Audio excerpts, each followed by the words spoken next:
It's one of those days, man, when Victory Monday, it carries on over to Tuesday. And you wake up today, and we still are basking in the glory that is the Cleveland Browns beating the Baltimore Ravens the way they did on Sunday. And I'm not trying to rush things, Ryan, but I think so much about this weekend and what we have with the Pittsburgh Steelers coming to town. But what a win for the Browns. And it made a statement in a lot of different ways. For this Browns team, for the belief, for certainly their playoff hunt. I thought it was interesting this morning. We'll get to it a little bit later. Playoff scenarios across the board for all the NFL teams, because we now get to enter a fun time as a fan. You start scoreboard watching a little bit, and you start saying there's real tangible games that you will look at on a Sunday slate and go, yeah, we really could use a loss here for this team, or we need this team to win over here. That is the fun part of it. But nonetheless, the Browns playoff percentage over 70. They're staring down the barrel of it, but we know it's still all on Deshaun Watson.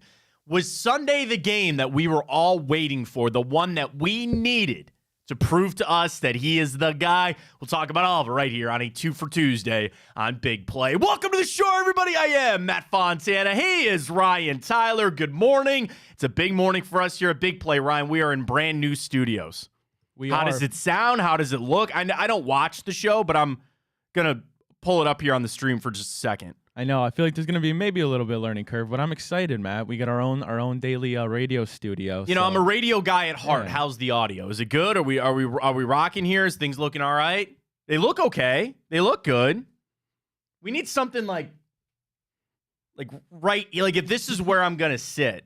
And even if I pull this like Big Play thing, oh God. Oh no. This is going to be a fun day, Matt. Man. All right. I don't touch that. We need to like move this thing over a little bit. Yeah. There's something like this. I don't know. Now I'm going to be staring at the whole show. So, we need to decorate. We need to decorate. Today's day one of the studio, so we're figuring some things out here. We'll get you locked and loaded with that. We got to get to the Cavs. Tough game for them for the Kings last night. We'll get into some college football, because as the playoff committee coming out tonight, Heather Dinich did the playoff scenarios the committee does not want to see. The scenarios that would actually be the worst for the college football playoff committee. So we'll get to that coming up. Certainly going to start heavy with the Browns here this morning. It's still a Victory Tuesday, man. We are still just, I wore the purple.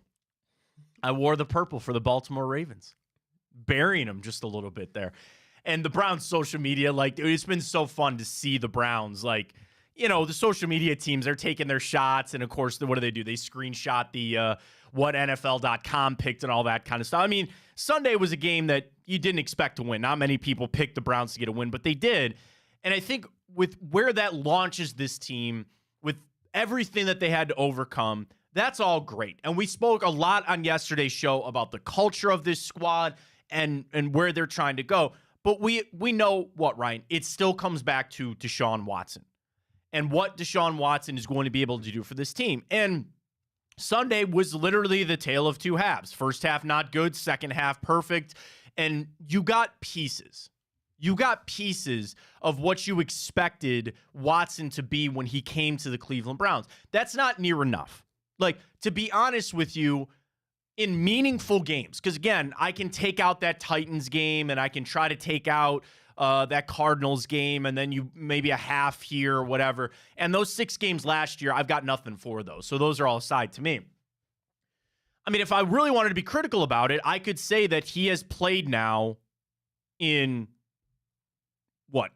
Oh, how many games has he played? 5 games has he played now? How many games has he played for the Browns? I mean, okay, probably take out the Colts game. He played the Bengals game, the Steelers game, the Titans game. Take out the Colts, and then Cardinals, Ravens. So he's played in 5 games for the Browns. And I could say that I've seen a good half of football. And again, I understand there's 2 games that in there that he played okay, but I'm talking about a good half of football against a good team.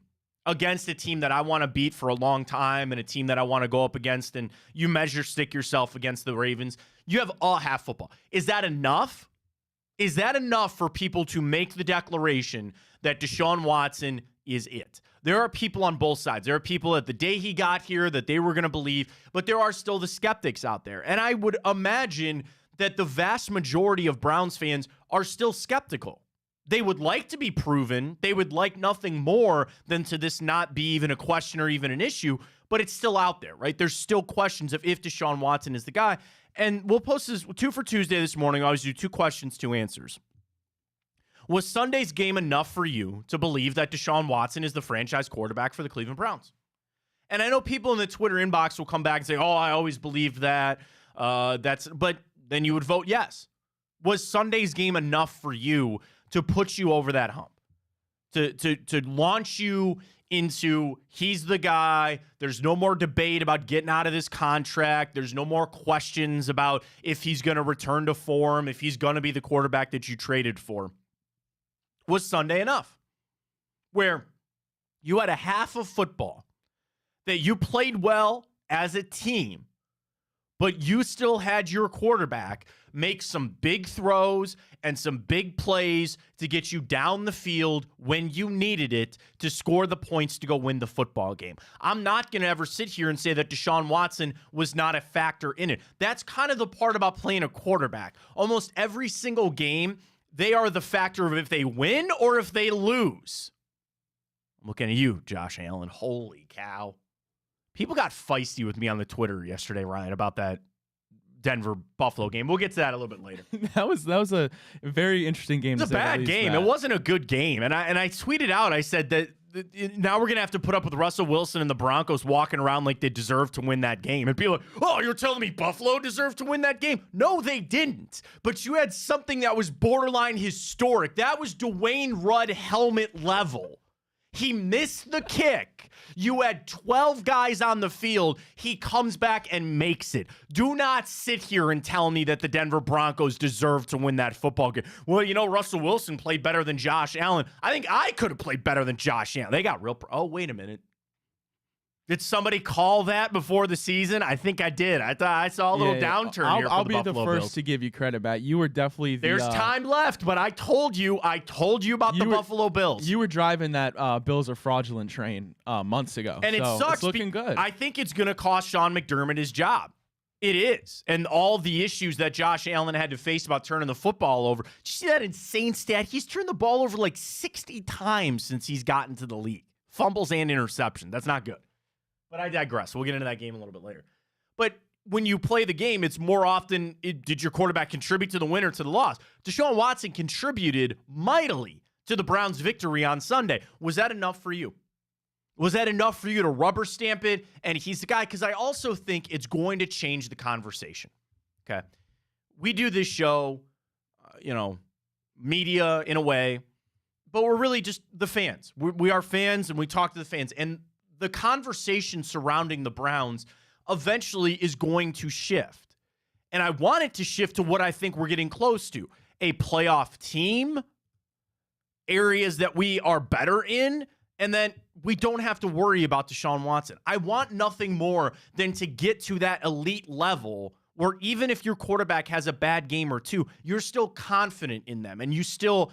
oh, they'll turn it back around, or we still know that this is the guy to make plays for us and we're going to go places because of Deshaun Watson. But, Ryan, there's still skeptics out there, rightly so. Because I don't think, not to tip my hand on the question here, but has he done enough? Has he truly done enough to solidify himself as the guy with no questions asked? And I say that not without the contract. Take that out of it. I'm talking about if he was a rookie quarterback, is if you signed him off the street. The belief, like the meter, okay? This fictional meter of a franchise quarterback, no questions asked, and not it. How full is that meter for you? Is it, yep, no question he's it, or you're somewhere in the middle, or you still have real beliefs and real issues? And I just wonder about a game like Sunday, are people giving the due credit to Deshaun Watson? And I say that as a bit of a skeptic. I've said that's all I want in this world. That's truly all I want, is to not, frankly, have this conversation anymore.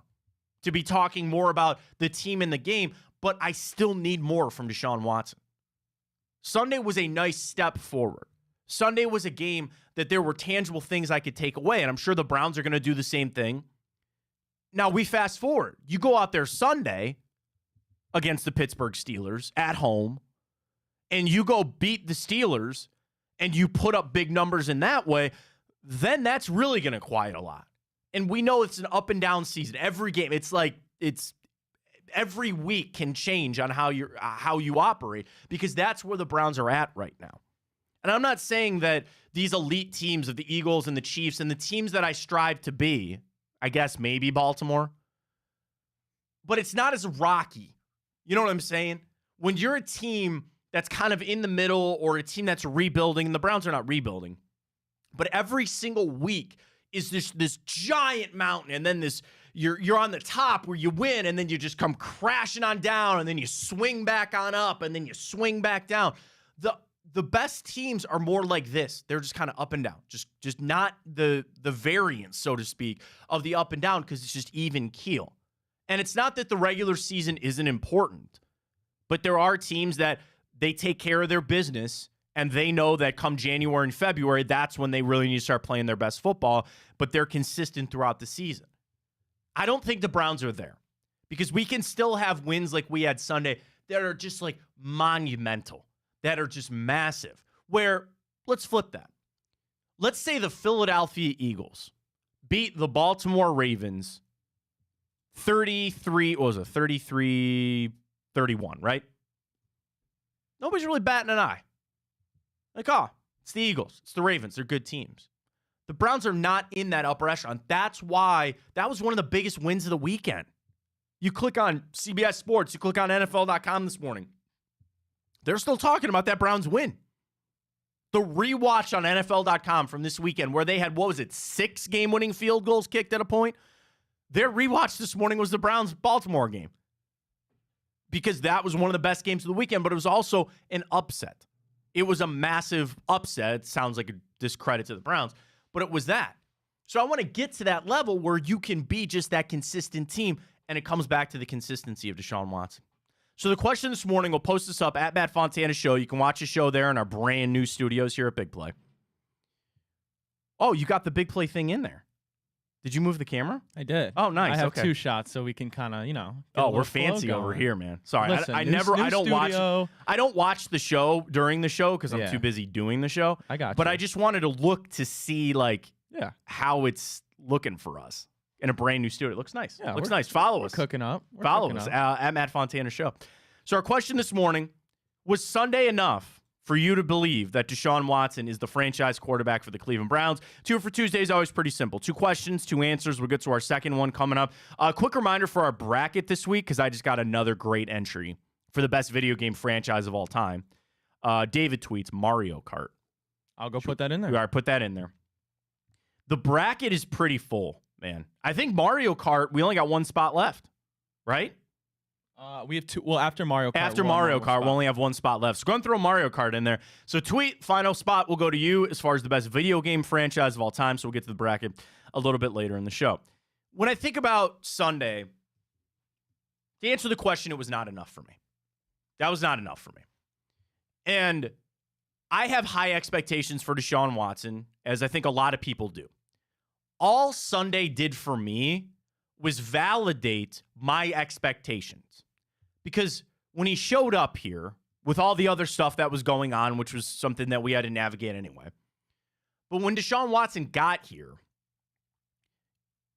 your expectations were at whatever level you placed them at.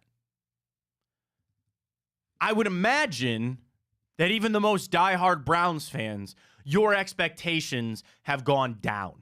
Some have tanked, some have gone down just a little bit, but it would be hard to say that your expectations are the same for Deshaun Watson. So then we start playing this game in our own head where we start doubting, and you start trying to find and pick the holes out, sometimes to further your narrative. Let's call it what it is too. People have their narrative, they believe what they want to believe, and you will pick things out to further your narrative. What Sunday did for me was, all it told me was that my expectations of Deshaun Watson being an elite quarterback are not misplaced. So it doesn't give me the confidence that he is the franchise quarterback. It gives me confidence that I'm right to expect it. And expectations can be a dangerous thing. We know that with this team over the last 20-odd some years. You don't live up to them a lot of times, right? Or sometimes they're too high. All Sunday did for me was validate I'm right to expect Deshaun Watson to play to that level. Because there was a time that I didn't know if that was true. I didn't know if that was fair to say I wanted him to go toe-to-toe with the Mahomes and the Lamars and the Jalen Hurts and the other franchise quarterbacks in this league. Sunday showed me that I can do that. Now what I need is Watson to prove that to me. All Sunday did for me was kind of open that door a little bit more for me. To say, you're not wrong to expect that. And I know people will be critical strictly because of the contract. There's a group of people out there with the Browns. The only thing is $230 million. $230 million of fully guaranteed money and the draft picks, where that's the only mark that you look at to say he better be a franchise quarterback. He has to be it. I did look at it from that standpoint, and then I changed how I felt about it. And it's been a half a season of injuries and up and down play and all this other kind of stuff. Sunday was not enough for me. Sunday was not enough for me to just come out here and say, you know what, our issues are behind us. We can move full forward with Deshaun Watson. But I'm going to leave it open. The door is still open, as frankly it was always going to be. And I would say always. But usually you keep that door open until the end. You go down with that ship believing that if this guy's going to be it or not. So Sunday was good. Sunday was amazing. I loved it. It was fantastic for a lot of different reasons. But for Deshaun Watson, all it did was validate my expectations for him. Now I need him to go out and fill those expectations. Ryan, cast your vote up at Matt Fontana Show. We're asking everybody, was Sunday's game enough for you to believe in Deshaun Watson as the Browns franchise quarterback? Yes or no? I would say if I had a vote on that, I would say yes, but it's something that comes with it can be taken away very quickly. And whether that's fair or not, I don't know. See, that's kind of what I'm aiming to stop. I want it to be a world where there's no conversation. You take that out completely, and I understand that we're not there. You're right. So I get where you're coming from. So you are going to vote yes, though. You feel like, yeah? I think right now, and maybe that's just me being on a Browns high, I would vote yes. Oh, we're on a high, baby. Oh, yeah. Tis legal now in the state. Issue 2. Is it? When does that take effect? I think sometime next year. Okay. Probably late next year. You know how they are late with all next that. year. You know how they are with that. It's a whole process. I did see, we don't talk politics on this show, but like, of course, they passed, and then Governor Dwight was like, well, wait a minute. Hold on a second here. All right, it passed. He doesn't like the smell, Matt. Come on. I mean, I get it too. No, like, to go down that path for just a second. Give me a break. Like, listen, if you're over the age of 18, you're an adult. You can choose to do what you want. If you want to smoke, if you want to drink, if you want to do whatever you want. You want to smoke weed, that's fine. But yeah, there is that element, or I think in the state of Ohio, and I guess it falls under this, I kind of pictured it as, somebody could be sitting next to us inside somewhere and be token up. And I'm like, I don't want to smell that. Or if I got my kids with me, but I guess it falls under like the smoking law where there's designated areas. Right. And if you're smelling tobacco smoke, it's probably the same as weed smoke and all that other kind of stuff. But it was funny that this passed, everybody was like, yeah. And then, of course, the state government's like, well, wait a minute. Hang on. We got to make some changes here. Got to make some changes. We get a weed sponsor here on Big Play. Oh, please. Please. Okay, Ryan. All right, calm down. There, go. Ryan can be your endorser. We're wide open for it here. Really excited about that there, Ryan. All right, here we go. Purely for the financial I'm sure for the financial side of things. Yes, reason. The financial side is always the most important. We'll get some more Browns. There is the concern with Deshaun Watson's ankle, and we got to talk a little more offensive line. We'll get to that coming up. But as always, 2 questions, 2 answers on our 2 for Tuesday. Trending today, it is Taco Tuesday. Tacos or burritos? Think about it this way. You can only pick one, and the other one goes away forever. We haven't done this one yet, right? Haven't we? Okay, good. I get messed up. I don't know. That's tough. I don't think it's tough. Really? Yeah, I don't think it's tough at all. You taco? Team taco? Burrito. Team burrito. Burrito is everything that you would put in a taco just in one spot. I'd have to eat for the vast majority of burritos that you will buy. And I think a lot of people go That's fair. like let's say Chipotle, right? But the same thing. Like Barrio. They only do tacos at Barrio. But you know what I would love to do at Barrio? Take my 3 tacos and just wrap them up into one burrito. Like when people go to Chipotle, and I'm not shaming Chipotle orders here, who in their right mind orders tacos at Chipotle? Just order a burrito. Yeah, that is kind of crazy. You're getting a fraction of the meat and the rice and all the other stuff that you would get. Just get a burrito. And I know there's differing levels of. I'm talking about the size of the taco. And I know there's some bigger ones versus smaller ones, but everything you would get, you just throw into a burrito. And this was a very famous debate on my last stop about hard shell versus soft shell tacos. Hard shell tacos are useless. They are absolutely useless. You bite into them once and they turn into nachos. They're bad. So team soft shell over here. Even more of a reason, there's no such thing as a hard shell burrito. Is there? I don't think so. I've never run into one in my exploits. No, I don't think so. It'd be an interesting thing, a hard shelled burrito. And that actually might be the worst thing in the world. Because for how bad hard shelled tacos are, imagine a big one. So I'm team burrito all the way. The majority of places I go, Taco Bell, as long as they offer a burrito, if there's on the menu. Because like I said, there's some places, Canado and Barrio, they only do tacos. And their tacos are delicious. They're amazing. But I would be team burrito. Ryan, cast your vote. It sounds like you're maybe team taco. Well, I like burritos, obviously, but like if one disappeared forever, I would have to go taco. Look at it that way. Think about it that way. If you had to pick one for the rest of your life, I just think burritos are also a little more like versatile. Sure. You know what I mean? But what could you do to a burrito that you can't do in a taco?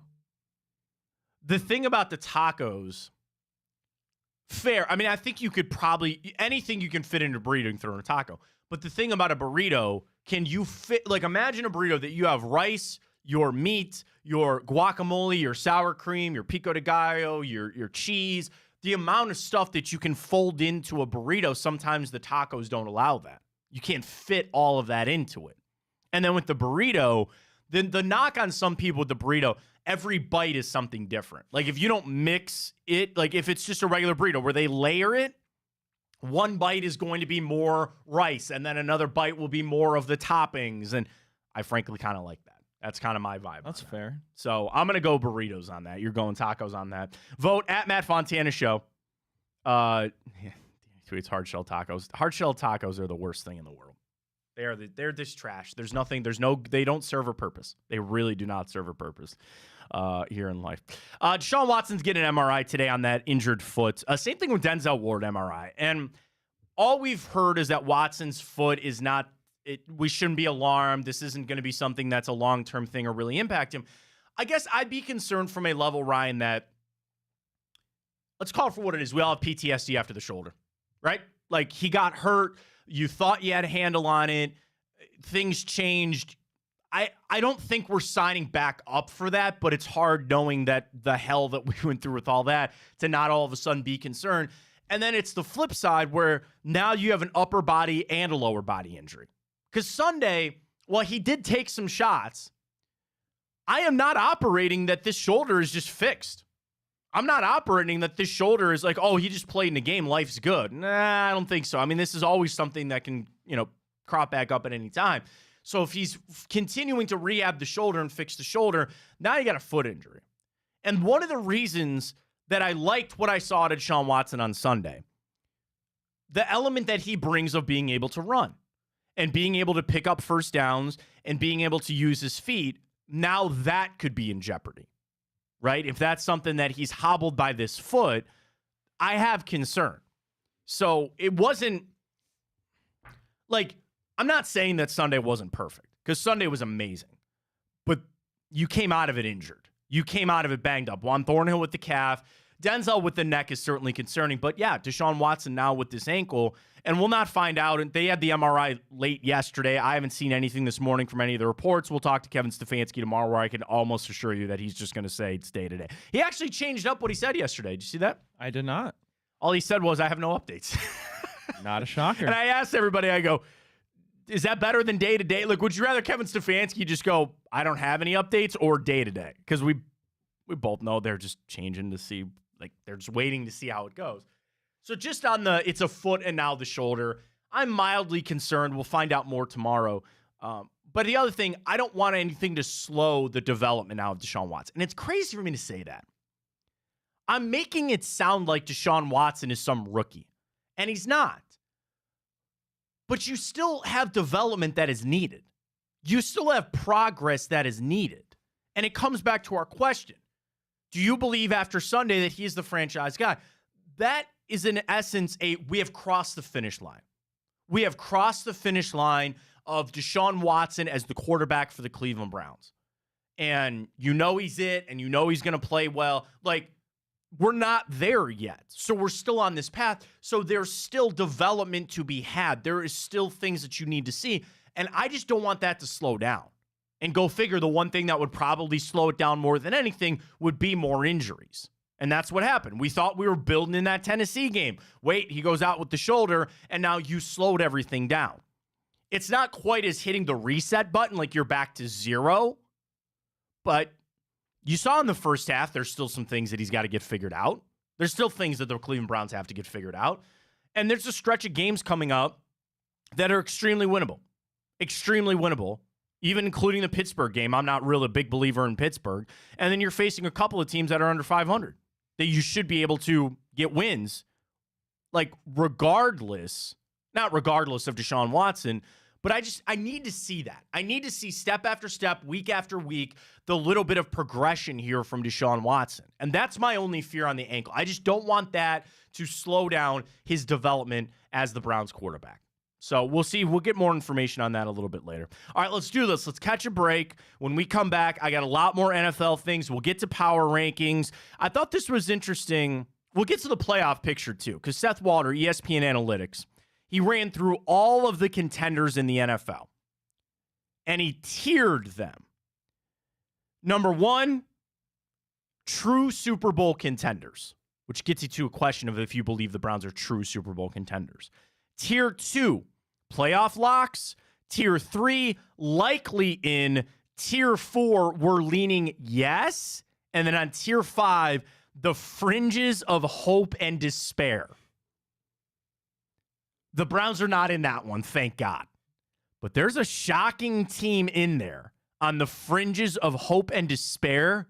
It might not be the team that you're thinking of. So we'll get into a little bit of football when we return. Also, off-season needs for the Browns. I'm not rushing anything. Trust me, we got plenty of football to go.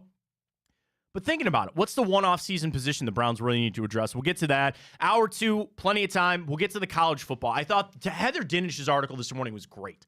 What would be the doomsday scenario for the college football playoff committee? We'll get to that coming up in about 45 minutes. We'll do that at 10:15 coming up. Matt Fontana Show, brand new studio for us here in Big Play. So check us out. We'll take you up till 11 o'clock every single morning right here on Big Play. We got everything rock and roll. Not only just the new studio, like behind the scenes for a second here on Big Play. Dave and Ken, what do we need and they're getting it for us? Same thing with all the other shows. In fact, some big news. I didn't want to spoil it yesterday, but they announced it on Reflog that they are going to be joining our groups on Bally's. So we have Bally's shows. Josh is on there. Hanford is on there. Greg and Blake are on there. I hope I didn't spoil that. And a rebranded Reflog. They're going to call it the Big Play Cleveland Show over there on Bally. So they're rocking there on Bally. I saw, who did Reflog have on this week? Ricky, that's right. Ricconia, that's right. Because it was last week, it was Mike Polk. So they're on their little comedian tour right now. Mike is the best. Ricky is awesome. I love Ricconia. So he was on last night. Check that out. Tonight, we have Josh and Maria with the return. Also, Chico, the bald breakdown. There we go. Yeah. I throw in the beautiful because where's Shook going to sit? Seriously. I just thought about it. Like, we're in our brand new studio. There's like a little ottoman thing right here. Oh, Shook is not sitting on this, his man. big ass. Nick Shook. I don't know if you ever seen Nick Shook. Large he guy. is he will snap you in half. He benches a lot, okay? He deadlifts a lot. He is a very well put together young man there. Dude, I can't. I think his arm is the size of my thigh. He's pretty built dude. So if you count him in for Chico, well, we would lose to Josh. I was going to say, who's the most athletic show here on the network, so to speak? Probably Josh. Hanford's got a little bit left. But I think we're in the conversation a little Booby bit. and Rafa are a sleeper. Okay, yeah, that's a really good one, too. Dude, I suck at basketball. Did you know that about me? I did not. I'm a little taller, so I'm 6'2", and people instantly think like, oh, you played basketball. Oh, no, I wrestled. You're not a hooper? No. Like, when I tell you one of the worst basketball players, to a point of, like, I'm athletic, so, like, I can shoot, I cannot dribble. If you were defending me, I'll tell you this, if you ever run into me in a rec league, which you won't, because I will never sign up for a rec league ever again in my life, if you take away my right, I ain't going anywhere. I can't dribble with my left hand. So if you're facing me, just guard this way, and I can't go anywhere else. I'm just going to pass it off. I played in a rec league for work years ago, and that reminded me, like, hell no, we're done with that. But we're in the conversation. Regardless, I'm talking all this big play stuff. So they'll be here. Nick Strick will be here every Tuesday for the Bald, Bold Browns breakdown with Chico and Shook, 12 to 2. So we got July and Load. Everything you need to know for big play. We had some other big things really coming down the pipe, including, can I announce the Tipico thing here? We have a new Tipico code? Yeah. All right, check it out. We're going to go to break. You will see we have a brand new code for our friends at Tipico for you to sign up with. If you haven't joined Tipico yet, do it. There's a brand new bonus code there coming up for you. We got everything rocking for you. Check us out, bigplay.com, or follow us on Twitter at BigPlay. Our show is at Matt Fontana's show. Live stream is there. Let's get into football. Playoff predictions for the Cleveland Browns, percentage on where they're at. We'll get to the power rankings and also the one off-season position the Browns are going to have to address sooner rather than later. We'll get to that all coming up. Matt Fontana's show right here on Big Play.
All right, we had our first heart attack in the new studio. Ryan just kicked the plug out.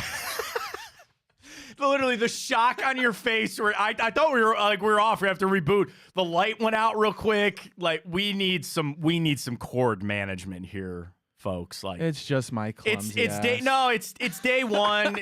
I get it. We're in the new studio, but man, there's some cord management that needs to be done. Maybe I'll just do it. I thought I ruined everything. No, I thought you did too. I thought we were like, man, we're in a lot of trouble. But nonetheless, we're back. We're live. Here we are right here on the Matt Fontana Show. Welcome back right here on Big Play. Let's get over to ESPN and Seth Walder. ESPN analytics guru for them. And he did the playoff picture tiers. He projected all 32 teams and tiered them on out. So tier 1 is true Super Bowl contenders. I want to go see what the last tier is. The last tier he puts is the rest up for 2024. So do you want to start at the bottom and go up, or the top and go down? I feel like going from the bottom might be more fun. So the rest, these teams are fried. These teams are done. You might as well pack it in. Tennessee Titans at 3-6. Chicago Bears 3-7. The Raiders at 5-5. Cardinals at 2-8. Patriots and Giants 2-8. Carolina 1-8. Any issues with any of those teams, Ryan, that Seth Walter says pack it on in for the season? Nope, I agree. The Raiders 1% chance to make the playoffs even at 5-5, so they're out. All right, next up, that is tier 5. I'm sorry, tier 8. Tier 8. Tier 7. Channeling your Lloyd Christmas. So you're telling me there's a chance. The Colts, the Rams, the Packers, Commanders, Broncos. So you're telling me there's a chance. All of those teams have a playoff percentage chance less than 9. Green Bay has a 9% chance to make the playoffs. Any of those teams telling me there's a chance. If you had to pick, let's do this. If you had to pick one, you had to put money down on Tipico. For the Colts, the Rams, Packers, Commanders, or Broncos to make the playoffs, who would you pick? You're not going to like this, Matt. Denver Broncos. I guess I would pick the Broncos. I don't think you're wrong with that pick. I really don't. And especially if they can take the Chargers out. Is Russ cooking again? I mean, he looked decent. The thing about the Broncos turnaround is their defense. There's some metrics out there where, like, earlier in the season, their defense was horrible. The last 3 weeks, including last night, Vance Joseph has kind of turned that defense around a little bit. I know exactly what graphic you're talking about because I remember watching the game. It was on the game, yeah. And for a second, I was like, wait, are the Broncos good? And I was like, no. But you're right. Their defense has turned it around. And Russ, we kind of saw what we've known Russ for, his ability to extend his plays. And he kind of, like, they used to call him Magic Russ. He made some things happen yesterday. I think it took Sean Payton a little time to figure it out. And they have Jerry Jeudy and Cortland Sutton and Javonte Williams, a really good running back. They have players on that defense. I would probably pick the Broncos there too. But that would be a little bit of a stretch. All right, we get to tier number 6. And Seth Walter says stranger things have happened for the Jets and the Buccaneers to make it. Chance to make the playoff for the Jets at 4-5 is just 3%. For the Buccaneers, it's 35%, mostly because the NFC South is a dumpster fire. I actually think the Buccaneers, you know what? I put money on the Saints. And, of course, Derek Carr went down. Probably my fault. I could see the Buccaneers getting it done. All right, to tier 5. Again, this is from Seth Walder. Tiers of NFL playoff teams. This is the tier of on the fringes of hope and despair. So these are teams that have a look at it, but he doesn't feel like are going to make it. The Houston Texans, 5-4. Chargers, 4-5. Falcons, 4-6. And the team I was shocked to see on this tier, the Pittsburgh Steelers. He has a 53% chance that they make the playoffs. But he writes, the Steelers deserve credit for what they've done so far, which has put them firmly in the playoff chase. However, I have a hard time buying this team going forward. They seem to need a huge defensive play every week that they win, and Kenny Pickett is the 27th best QBR quarterback in the league.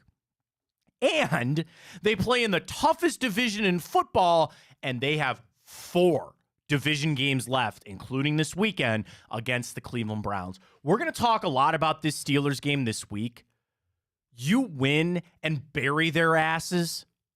You bury their Yinzer asses down there in Pittsburgh to send them on home. And you might say, oh, they're still 6-4. You beat them, and especially if you beat them good, they're done. They're cooked. They're fried down there in Pittsburgh. And I'll be celebrating with some delicious garage beer, not that blank beer, Yingling. Remember when Yingling? Oh, you're too young. I'm aging myself. Everybody. So Ryan. So this was Yingling was not available in Ohio for the longest time, and I was in college, which tells you this was a long time ago. And they finally somehow something happened where Yingling now came to Ohio. And I had buddies who had family property in Pittsburgh or out in Pennsylvania. And they were like, oh my God, Yingling's here. Yeah, let's go. Yeah, Yingling's here. I tried to go, really? I go, this is what you were waiting for? You're not a Yingling fan? No. I enjoy them. No. I think they're solid. No. Garage beer is where it's at, baby. Way better than Miller Lite. Well, yeah. I mean, that's low bar there, but never getting that. Well, I like Miller. I really enjoy Miller Lite. Like if for the standard draft like light beers, Coors, Miller, I'm fine with that. I'm in with that. So Pittsburgh, you bury them this weekend. That'd be fantastic. That's tier 4. Here is tier number 5. Leaning on yes, they are going to make the playoffs. The Saints, the Bills, and the Cincinnati Bengals. Now, here's the thing on the Bengals. They only have a 34% chance to make the playoffs. Seth writes, the FPI seems to be a little off on Cincinnati, as the Bengals we saw the first few weeks of the season are not who they are now. Burrow looks recovered, and he's improved on an offense that now ranks 4th in EPA per play. It's a metric of how good your plays are. That has improved to number 4 over the last 4 weeks. The defense has gotten better too. If the Bengals can maintain this play, they should be able to overcome their 1-3 start. I'll listen to that. You're leaning yes on the Saints because someone has to win that division. I think it'll be them. The Bills are fried. They're done. There's no way they're making it. They're out. So that's where you're at. We get to tier number 3. These teams are likely into the playoffs, barring an epic collapse. The Minnesota freaking Vikings. Wow, 64%. They're not winning that division, but they're going to slide into a wild card there. The Jacksonville Jaguars, because, again, they're probably going to win the South. They just have a game lead on Houston. I think they'll probably put it together and finish it on out. The Seattle Seahawks have a 72% chance to make it. At 6-3, they're pretty sure to get a wild card. And then your Cleveland Browns. So again, in the tier of likely to make it, barring an epic collapse, 78% chance to make the playoffs and a 30% chance to win the division. Seth, defensive end Myles Garrett and cornerback Denzel Ward lead one of the NFL's best defenses, a unit that has kept firmly this team in the tight AFC playoff race. This has happened despite fairly disastrous quarterback play without Deshaun Watson and lackluster play when he's in there. Cleveland's chances will hinge on Watson's availability and performance in the second half. Would you agree that tier 3 is fair for the Cleveland Browns on a likely in barring epic collapse? Would you take that from Seth Walder there, Ryan? Yeah, I'll take it because you're factoring in the probability that we're not going to win the AFC North. Although this week, I think obviously, if we win and the Ravens lose, watch Thursday night, man. I wonder how those odds would flip in terms of who would be the favorite because you got it. Well, who'd you rather win Thursday night? I'd rather have the Bengals win. I don't see how you. I think I do too. I don't see how you could want the Ravens to win. I get the whole. I think another loss for Cincinnati would really bury them in the wild card. But I'd rather you're facing them for a wild card spot, in my opinion. But so if they lose and we win, we would be 7-3 and they'd be 7-4, correct?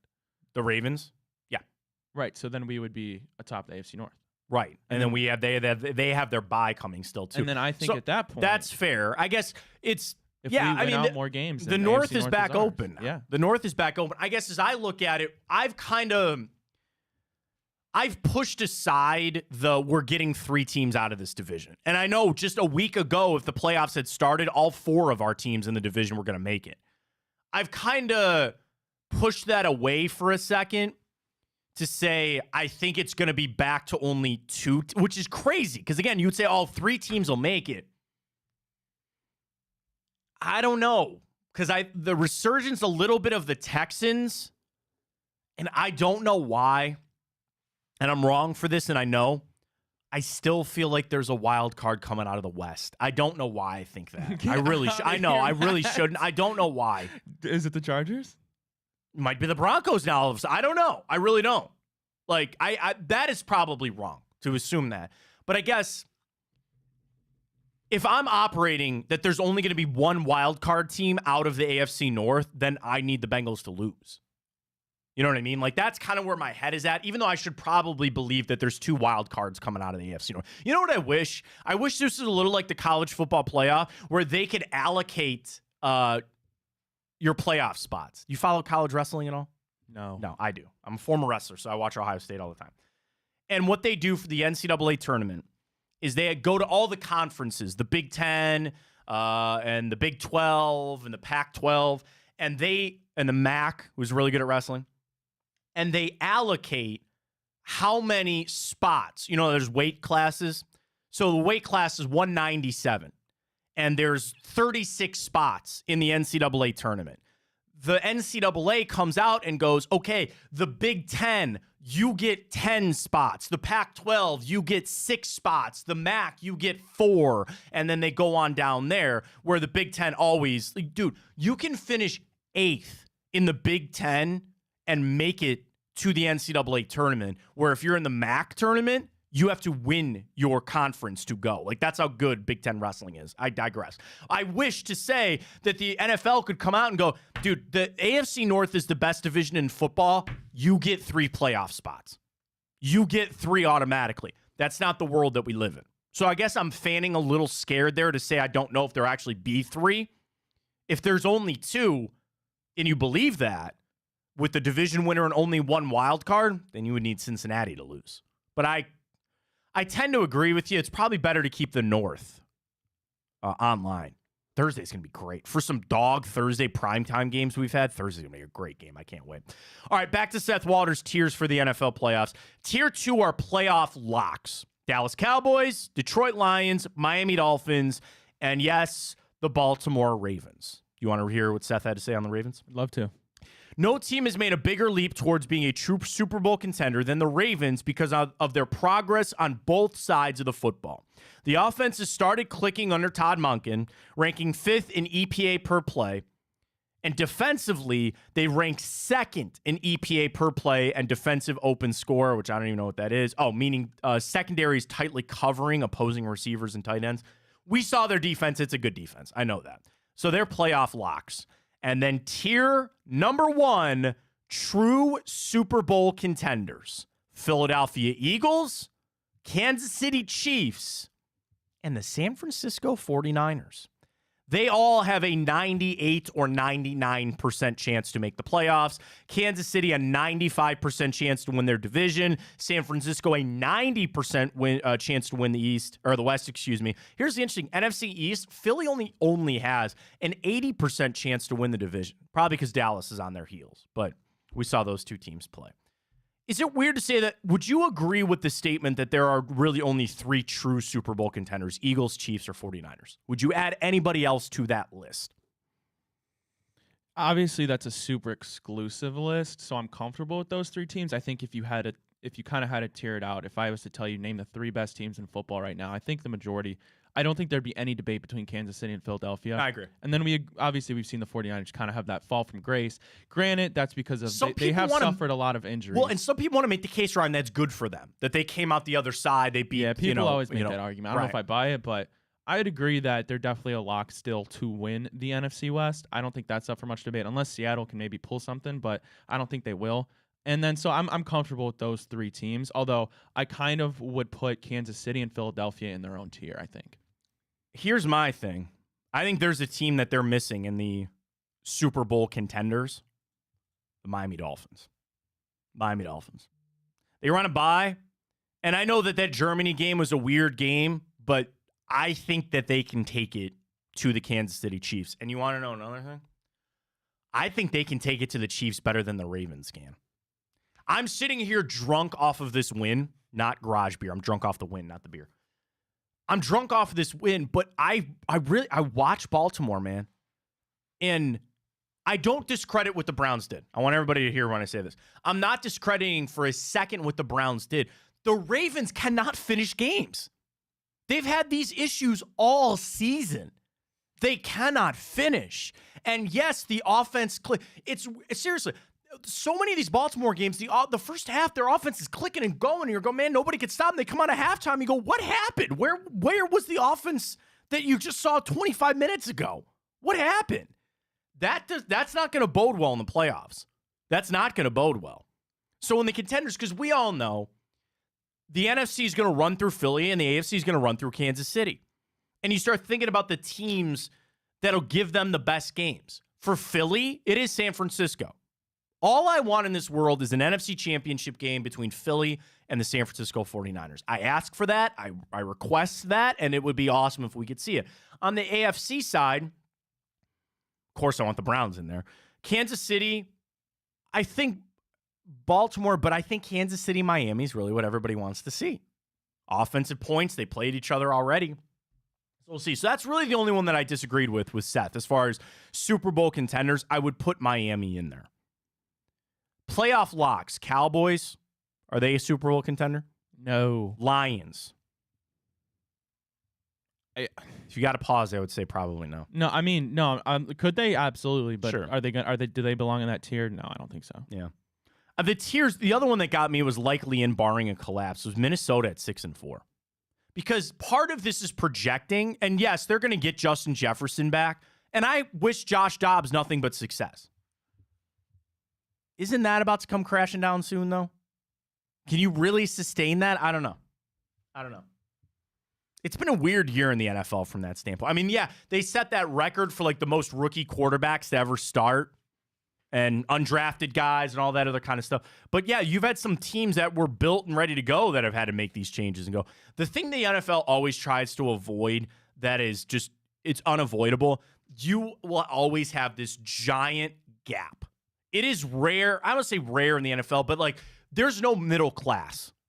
You have teams that are just dog crap, and then you have teams that are trying to make the playoffs. There's nobody that just hovers around. And even the records, you want to buy into the records and go, oh, you know, the Raiders. No, the Raiders aren't good. They're not. They're piecing this together. Like Minnesota, I don't know. It comes back to the quarterbacks, and I just don't know if they'll be able to keep it going with Josh Dobbs or not. We flip over ESPN Power Rankings. Let's run through this quick. Philly 1, Kansas City 2, San Francisco 3, Detroit 4, Baltimore falls 2 spots down to number 5. Miami at 6, Dallas at 7, and at number 8, your Cleveland Browns up 2 spots from number 10. And they say their biggest remaining game on the schedule this week against the Pittsburgh Steelers. After the stunning come-from-behind win in Baltimore, the Browns have a real chance to win their first division title since 1989. But first, Cleveland needs to take out the Steelers, who are also 6-3 like the Browns. They already lost in Pittsburgh in week 2. Extenuating circumstances, I think. But if they can split with the Steelers in a victory this weekend, they'll be no worse than a half game back for the AFC North race and potentially even in the driver's seat heading into the second half of the season.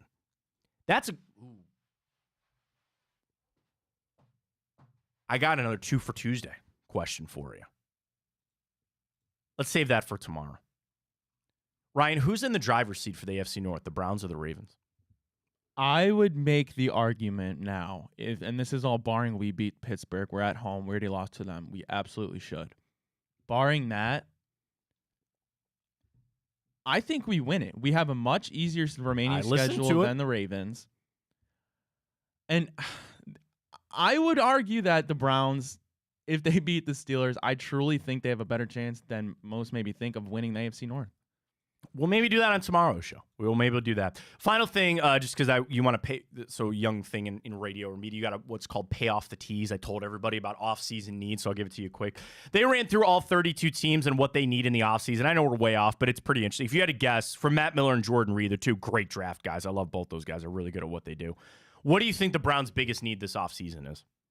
Right now, probably receiver. It is wide receiver. Yeah. Offensive tackle could be a priority, but a strong argument can be made for wide receiver. The Browns are near bottom of the league in receiving yards, which is tied for 28th, and touchdown receptions, which is tied for 26th. Ha, ha, ha. Can I bring 2 names up that Jordan Reed brings up in free agency? One of these guys I would happily take. The other one, I would go jump into Lake Erie in happiness. Cincinnati's T. Higgins, who I'd like, and Tampa Bay's Mike Evans highlight what could be a big free agent class. But Jordan Reed writes, Deshaun Watson's contract might put a damper on that. Can I dream for just a second? Could you imagine Mike Evans and Amari Cooper in this offense with Nick Chubb back healthy? Oh, please. Man. Just let me dream for a second. Stop it. I'll let you dream, Matt. I'm looking up Mike Evans' projected contract.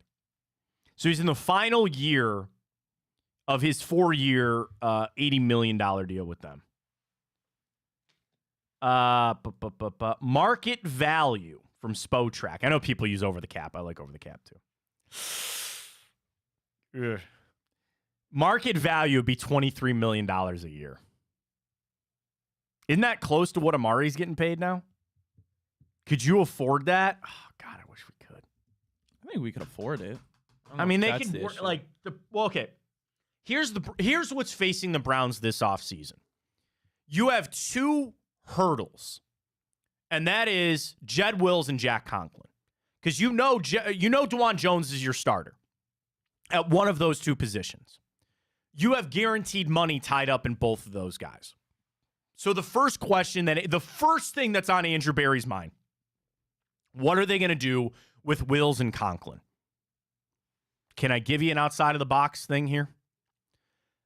They package a pick with Jed Wills to send him away. You don't have a lot of picks to give up, but you pull the Brock Osweiler. Osweiler, you took $20 million on for a second-round pick.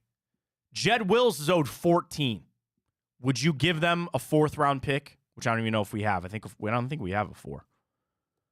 Could you do that and move him on? I would. I would as well. And then you slide DeJuan Jones over to left. You keep Jack Conklin in right. So that's the first hurdle that Andrew Berry has. Next, do you re-sign Grant Delpit? What do you do with Greg Newsome? They'll pick up his 5th-year option. No questions asked, but is it time for an extension? The other thing you got to worry about, Martin Emerson eventually. Now, again, it's only his 2nd year. You could kind of kick that can down the road. But I'm thinking of guys on this team that deserve a contract extension. You know, Wyatt Teller, some people thought he might be gone. Is it time to redo that deal? So that's the next hurdle for Andrew Berry. Again, you figure out what you do with Conklin and Wills. The next level are guys, and we'll have Jack Duffin on to talk about this. I'm sure Jack would be listening to this, calling me crazy, going, Nick, you idiot. But still, then your next level are guys that deserve to be signed. And then you see what cap space you have left over. And if the Browns could go make a mark, really go ahead and make a splash there, I can dream. Jordan Reed does bring up a couple draft picks, though. And again, we don't know who's going to be available. You don't know exactly where you'll be. You're not having a first-round pick and all that kind of stuff. You're going for a receiver in the 2nd round. On day 2. 2nd round, 3rd round.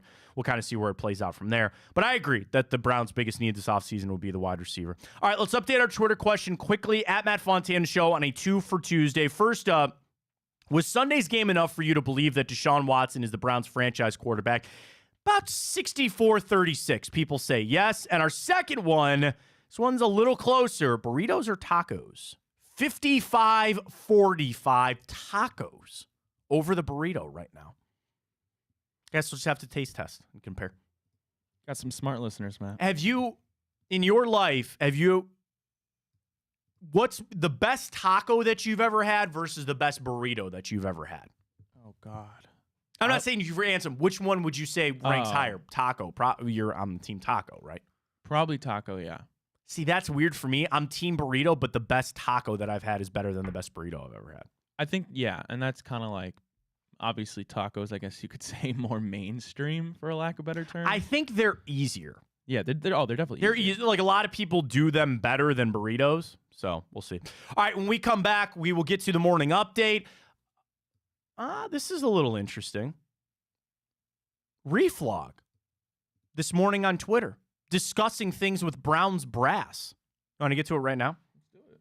So shout out to Reflog. He sent a poll out this morning. Should the Browns, and specifically J.W. Johnson, does everybody know who J.W. Johnson is? He's the Haslam's son-in-law. He will be the owner of the Cleveland Browns one day. Reflog tweeted, should J-Dubs have Nick Chubb do the pregame guitar smash on Sunday? J-Dubs responded, Trust me, we've thought about it for a while. But unfortunately, Nick can't do it this weekend. Stay tuned. We have more ahead for Sunday and be in the stadium early. Go Browns. Can you imagine how loud that stadium would be? Well, Padone tweeted that. I mean, he brought that up. Like, they do that guitar smash to get people fired up. And trust me, Sunday tickets have skyrocketed. It's not going to be easy to get down there in First Energy Stadium.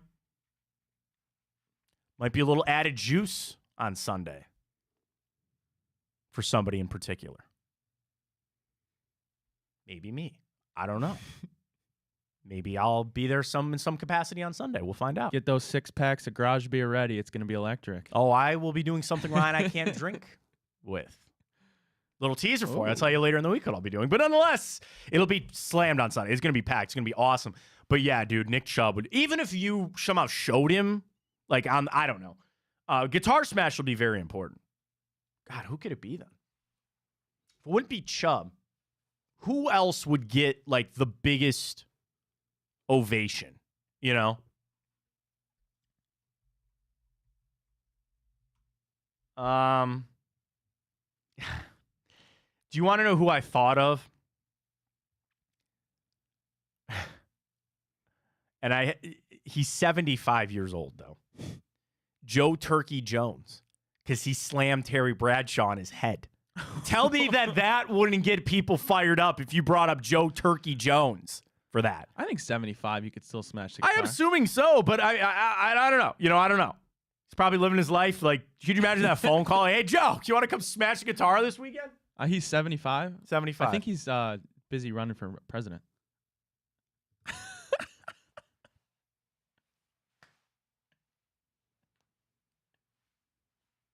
The political climate that we are in right now, Ryan, we need none of that, okay? Come on now. Because they already I'm trying to think of Browns-Steelers connections. Joe Hayden already did it. Damn, who could it be? Well, we'll have to wait and see. For Sunday, it'll be a lot of exciting stuff. All right, morning update. We'll get to some Cavs. We got some more college football coming. This hour two, I'm really excited. We're about 10 minutes away from this. Heather Dinich, the doomsday scenarios for the College Football Playoff Committee. The scenarios they do not want to see. We'll run through all that. Hour two upon us. Get signed up with Typico. Brand new code, folks. Big play 200. That's right. Extra bonus bets. There with you for Typico. Get signed up. You'll see everything you need when we hit the break. Morning update comes your way next.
right, back here on the Matt Fontana Show. Check us out on YouTube. We always stream our show at Matt Fontana Show on Twitter. A lot of people really like the retweets that I hit a little bit later in the day. Catch it up. So we appreciate all the support as always. Catch us on YouTube. We're on Facebook. Get our clips on Instagram. Everywhere you need to know. It is Big Play, including the morning update. All the stories you got to know. Some accolades to be handed out. Well done to Tanner Bybee. Cavs game. Let's get to it. Ryan, take it away. Alrighty. Well, the Cavs fall to 4-6 on the season. They lose to the Kings 132-120. And Matt, Sacramento's now the fourth team to reach the 120-point threshold against the Cavs. Something that didn't happen all that often last year. No, the biggest question with the Cavs right now is their defense. And you look at Evan Mobley and Jared Allen, you would assume that they'd be better, but I don't know. And the thing is, De'Aaron Fox came back. You see the line shift, by the way. Cavs were 2-point favorites in the morning. It was announced De'Aaron Fox would come back. It flipped to the Kings being a 1-point favorite. Sacramento's a good team. Take that for what it's worth. But, yeah, there's some concerning trends, with the Cavs on their defensive side. Of their games played, which I know 100 points is pretty standard in the NBA right now, but in 10 games, every game except for 4, they've given up at least 114. Every game except 1, the Knicks game, they gave up more than 100. And again, the NBA, it's all scoring. They've given up 110, 128, 132, 121. And you could score all you want with Donovan Mitchell, and he was having to do that. But if you can't stop teams on defense, what is just killing me, watching the Cavs are giving wide-ass open threes to other teams. And it's not even like they're good three-point shooting teams, but they're still NBA players. If you give the vast majority of NBA players a wide open three, they're going to knock it down more often than not. Like the Cavs, I don't know if it's switching or the defensive calls, but the 3-point field goal percentage defense is just atrocious right now from the Cavs. I'm looking this up. I want to Google this real quick. Team opponent 3-point percentage. Oh my God, the Cavs are like 8th best in the league. Oh, no. Sorry. I flipped that around. I need to search by the worst. They are the 4th worst team in the NBA. They're allowing teams to shoot 39% from behind the arc. You're not winning a lot when that happens. And especially if you're not hitting threes on the other end, Cavs defense is certainly a concern. Last night, I didn't watch the whole game, honestly. I fell asleep. But still, the Kings are a good team. I don't want to read too much into it, but they better get some things fixed. Absolutely. Where's your panic meter right now? Oh, dude, we're 10 games in. It's fine. They got to get figured out. West Coast trip. I've seen nice wins from them, like sweeping the Warriors is nice, and I see what they're trying to be. I see the talent. I see the core. I guess I'm not concerned. It's 10 games, and they have plenty of time to kind of get that figured out. Alrighty, well, after a very, very impressive breakout season, a little bit unsurprising, Guardians' Tanner Bybee finished 2nd in the Rookie of the Year votings, losing to the Orioles' Gunnar Henderson. Henderson was unanimous. Corbin Carroll was unanimous. There was really no question. But give Tanner Bybee a lot of credit.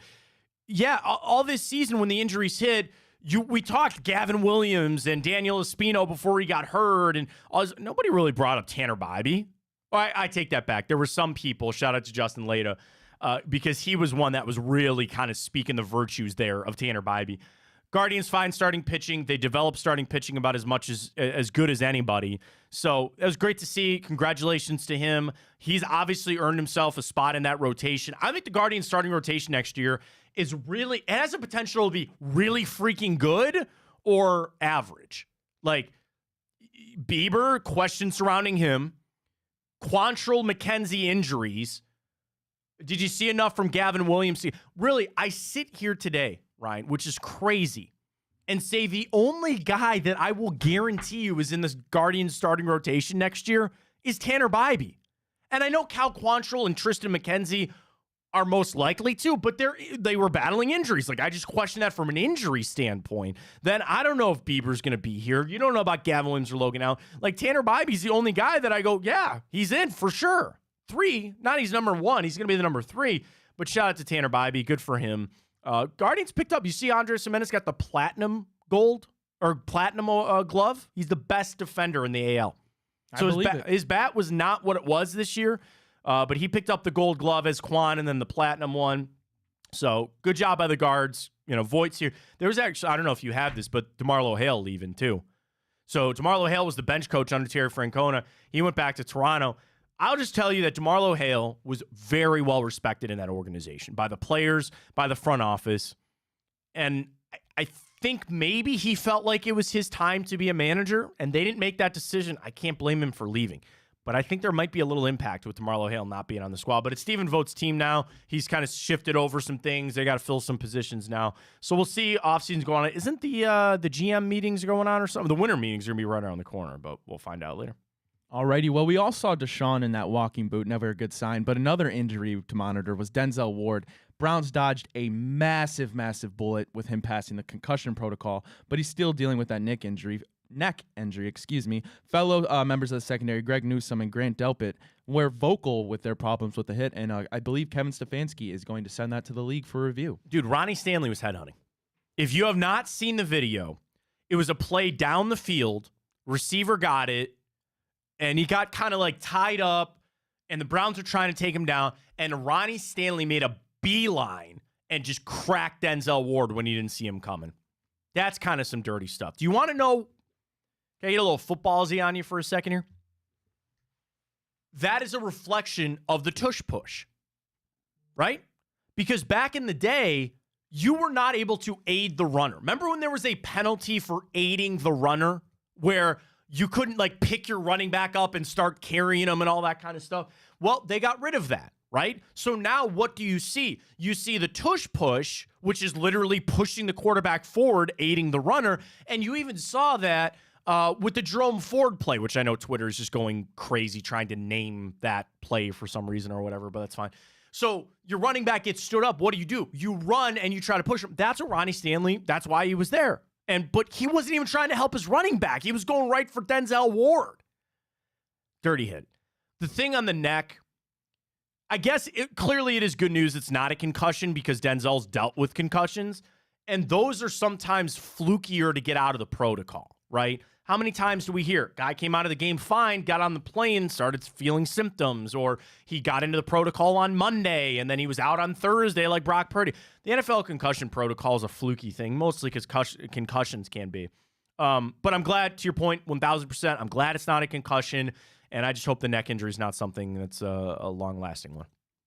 Alrighty, well, we'll end the morning update with Monday Night Football recap. Matt, a crazy ending to that game. If it was a Browns game, I'd imagine this city would be on fire.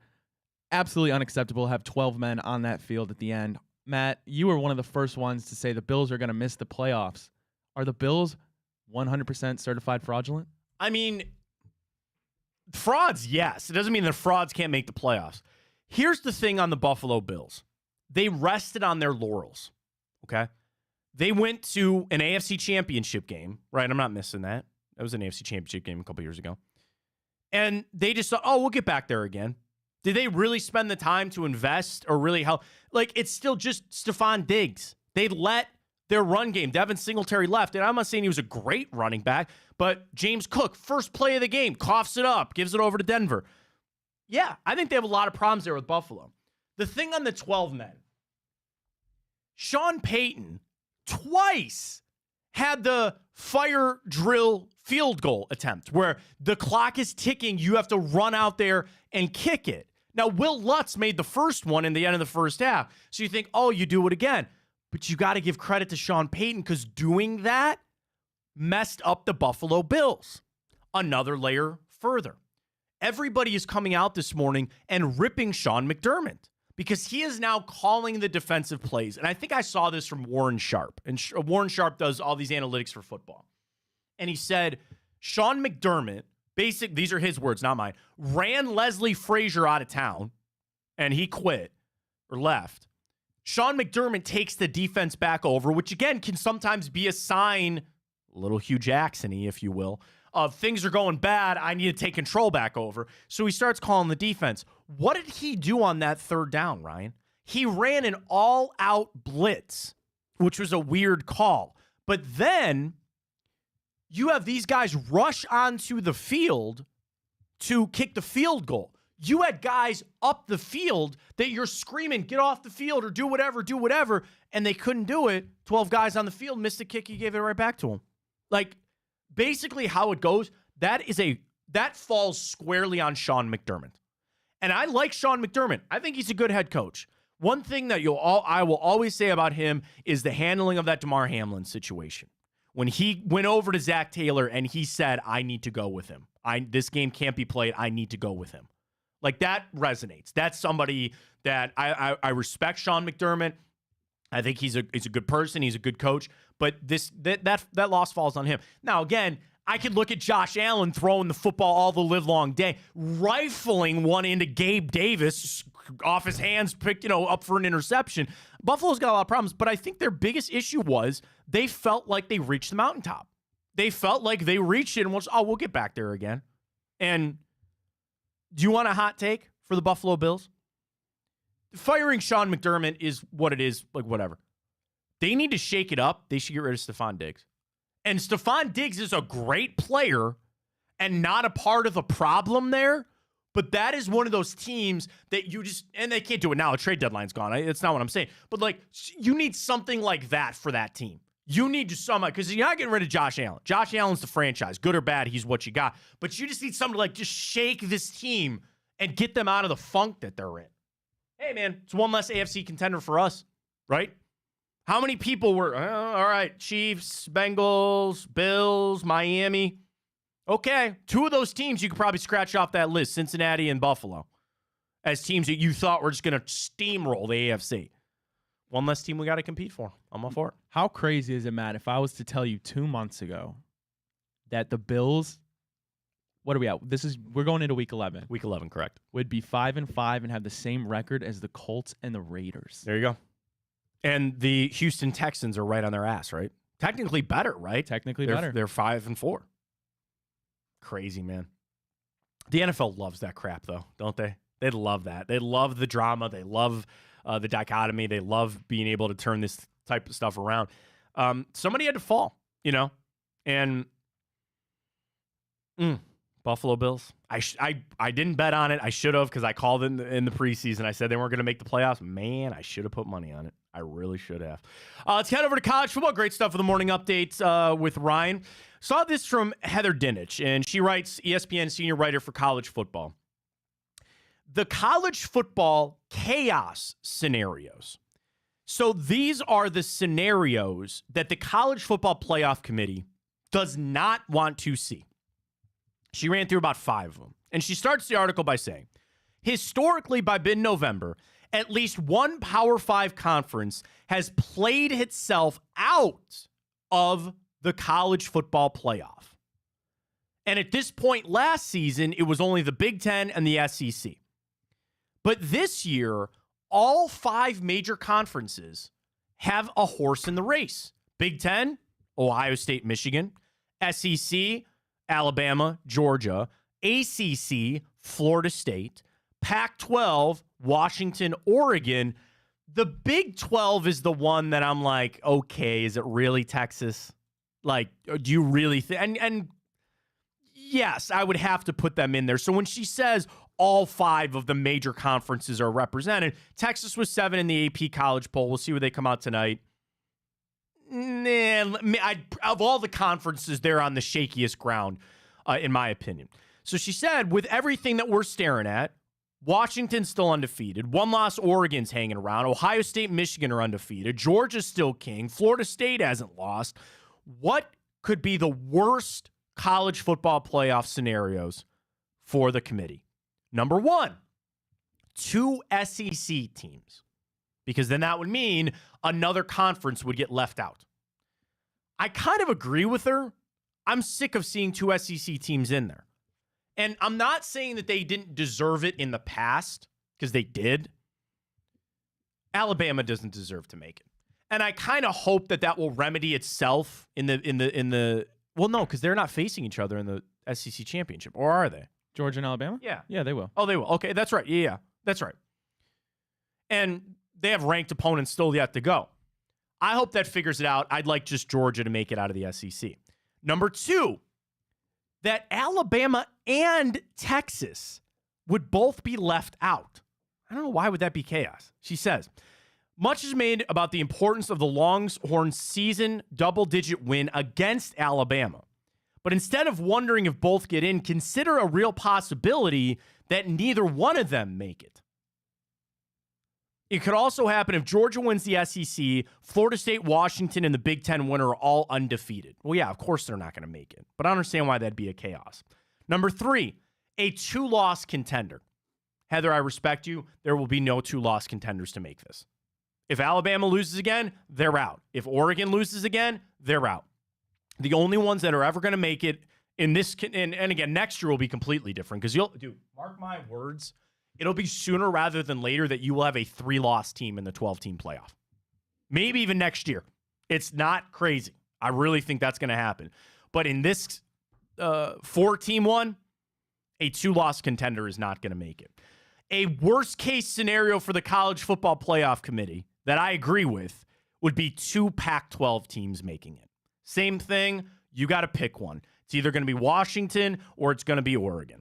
That's it. And I say this relative of knowing how things are going to play out. We'll see how it plays out with Ohio State and Michigan. But I feel confident in saying this. You only should take one Big Ten team either.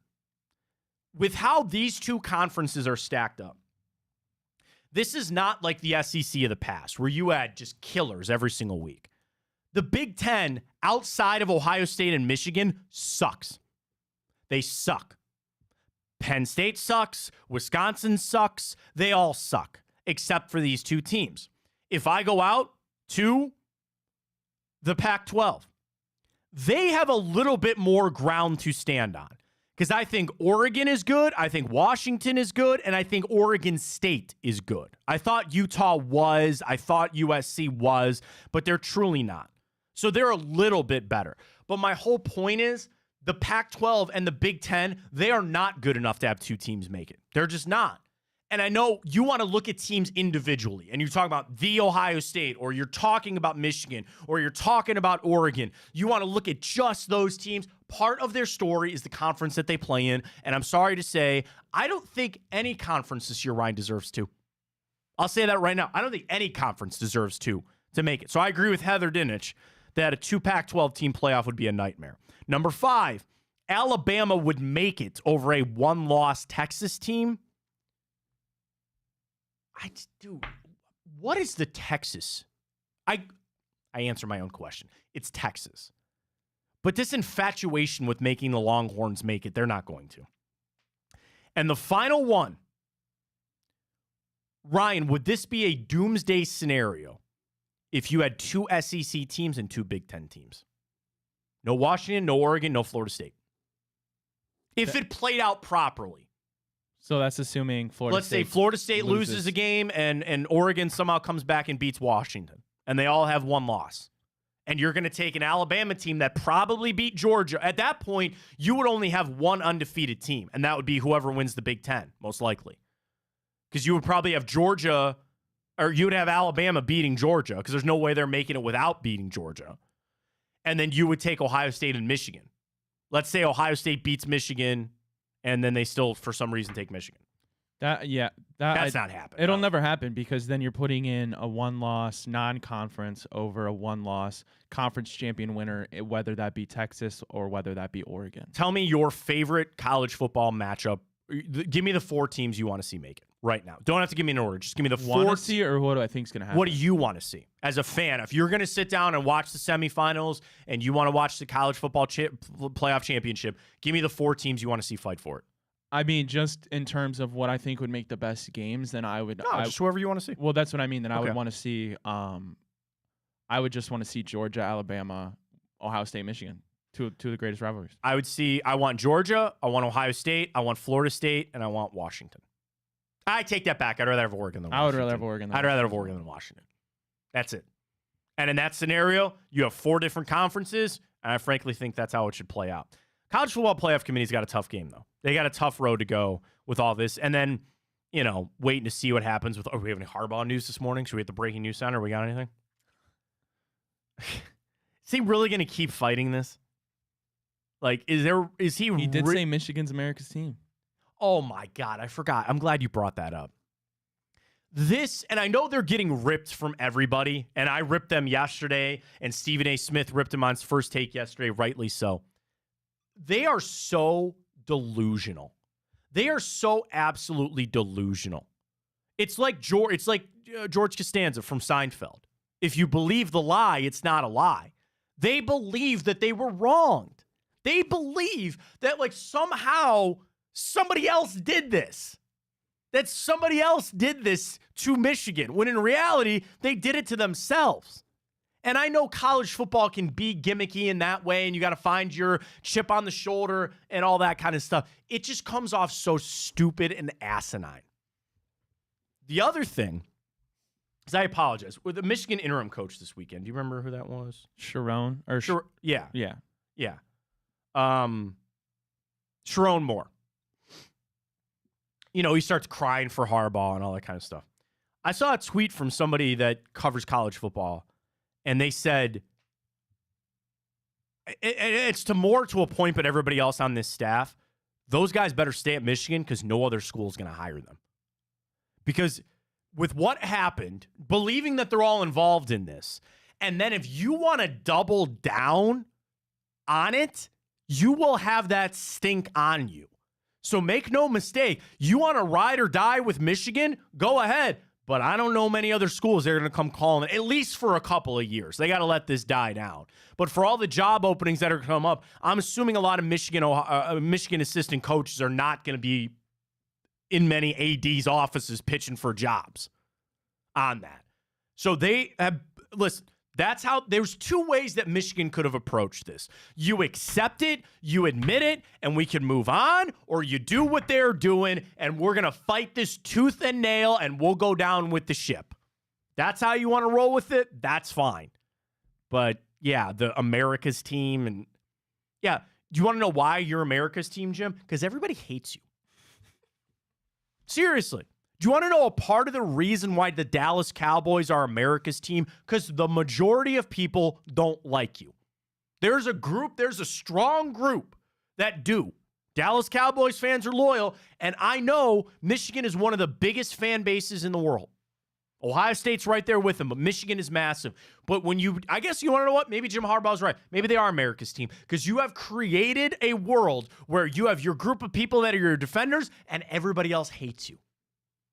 This isn't Texas where a lot of people go, yeah, whatever. This isn't Oregon that people go, whatever. It's like Alabama. Same thing. You're either an Alabama fan or you don't like them, right? Am I wrong? Do you think Georgia's in that situation now? Georgia's weird for me because I got no real skin in the game for Georgia. And now that Alabama isn't good anymore, relatively, I got nothing for them. I'll always say Michigan. Now I even have more of a reason to.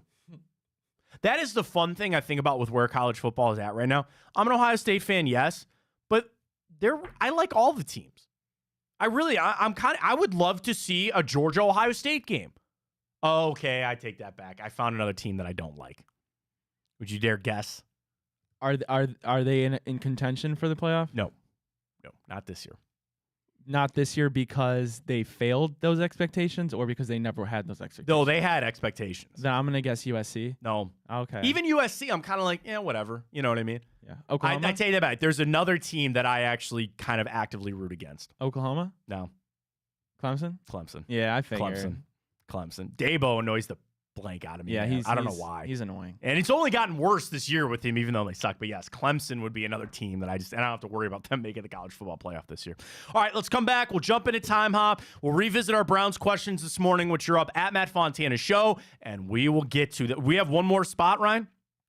We do. I filled it, but I can always take it back. Well, you are allowed. So we're doing our bracket of the week, which is your favorite video game of all time. We had Call of Duty come out. We got some news on Grand Theft Auto. So it's your favorite franchise. We're not getting into like Modern Warfare. It's just Call of Duty. It's not Halo 3 versus Halo 5. It's just Halo. So we do 16 for this one. We had one spot open. I like what you filled it with. I did. Okay. But if we have anything else, tweet it right now at Matt Fontana 83, at Matt Fontana Show. Ryan is at Ryan Tyler 33. Tweet it in. We'll maybe make a change, but really, we got our 16 that we'll debut to the people and get our brackets out, so we'll do that coming up. Slow night tonight on the betting front, if I'm not mistaken. No Cavs tonight, no football. You know what we do have tonight? Maction! Oh, the Jackets are in action tonight. Maybe I'll do a little Jackets parlay. We'll see how that goes. Where do we bet here, folks? We bet with our friends at Tipico. Brand new code, right? The code is BigPlay200, right, Ryan? That's the new code to sign up. Yeah. So when you do, you get those bonus bets. You jump into the app. You place your wagers for the evening. I sweated a little bit. I hit the under last night. There was some savory Cavs boosts last night too. But all you do, download the Tipico app. Use that code BigPlay200 when you sign up. You're gonna get those bonus bets, and you can play along with us all season long. Here's the cool thing tonight, and I say this all the time as a sports fan. I watch a lot of sports. So tonight, I'm gonna sit down and I'm going to watch my Columbus Blue Jackets take on the Pittsburgh Penguins. Pittsburgh, Ohio again. So I was scrolling over here. NHL. Jackets are the dog, but slight dog. Only plus 155 on the money line. Penguins are minus 180. Ooh. Boosted odds, plus 250. The Jackets to score in the first period and to win the game. Can I put a little 5 spot on that? Might as well. I got a protected bet, too. I love it. Dude, I love Tipico. And here's the thing, folks. Bet responsibly. 1-800-GAMBLER if you have a problem. That's $5. $5 that I had in my account already. We're rocking. And you just sit down. I always root for the Jackets, but I'm in the game. We got Maction tonight, so we'll place a little bit bets earlier. I hate when I do that during the show because it just derails everything.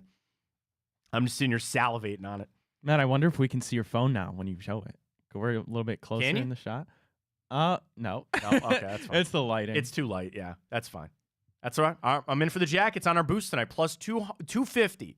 Jackets to score in the first period and win the game. I love it. There we go. Get it going. Time hop, some more bets. Wrap up things with the Browns next right here on Big Play.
go back on Time Hop, the 14th of November, the date. And as always, we go back, we tell you what happened this day in history, including this day, 2021.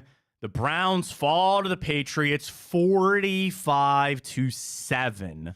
Case Keenum had to come into the game to relieve an injured Baker Mayfield. You know, that 2020 season, I feel like I can say this about so many seasons, man, where, like, there could be a book written. At that point, the Browns, they only fell to 5-5. Like, they were still in this, but they got throttled as Mac Jones threw 3 touchdowns in that game. Ramondre Stevenson had 2. Here's the thing. The Browns opened on their opening drive, went 11 plays, 84 yards, touchdown pass to Austin Hooper. New England scored 45 straight points. I remember this game because my wife and I were at brunch. My parents had come over to watch our son. We went out for a little brunch, and holy cow. Like, it's just watching it getting demolished at that game. That was not one to really write about, but it was interesting. I bring it up, Ryan, because this day, 2019, the Myles Garrett, Mason Rudolph incident.